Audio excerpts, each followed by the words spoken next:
Hello, church family. Thanks for joining me for our daily devotional today. I pray that you've been blessed and encouraged by the Advent readings that we've been doing together. For yesterday, we had you read the beginning of John chapter 1, which doesn't really cover the birth of Jesus specifically. Instead, the focus is more on the big picture of Jesus coming to earth. But other gospel writers do give some attention to the details surrounding the birth of Jesus. And no one did that more than Luke. For the next few days, we're going to be reading through chapter 1 of Luke's Gospel. It's a pretty long chapter, and so we want to give you 3 days to finish it. Today we're covering the first 25 verses. If you haven't read them yet, I encourage you to pause the video and do that right now.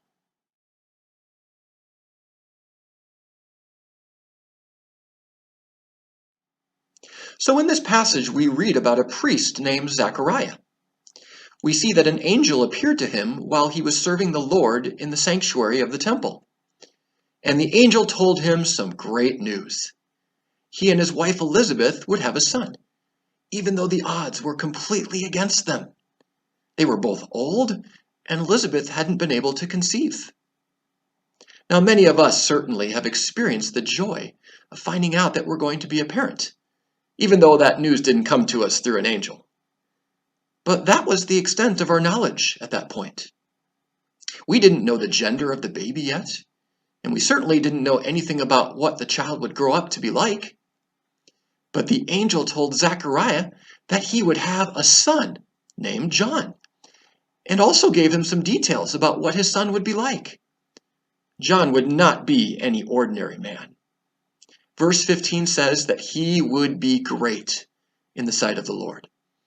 And the main reason for his greatness is found in verse 16.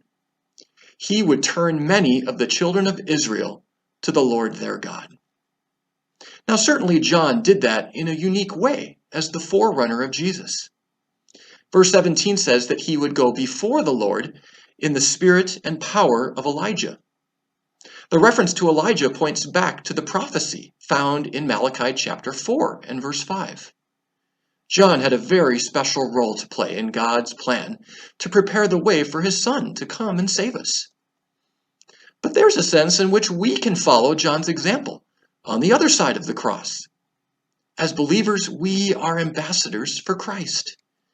We have the privilege of reaching out to unbelievers with the gospel. Our job is to urge them to turn away from their wickedness and turn to God, trusting in Him to save them. And the Christmas season is certainly a great time of the year to talk to people about Jesus. I want to encourage you to make sure that you're looking for gospel opportunities during this special week.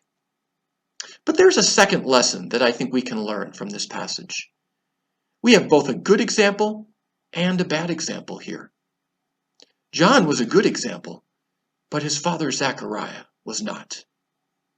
Now, I'm not saying that Zechariah was an ungodly man. In verse 6, we see that both he and his wife lived in consistent obedience to God's commands. We can also see that Zechariah was a man of prayer. In verse 13, the angel told him that his prayer for a son was being answered. But the problem here was with Zechariah's response to this great news.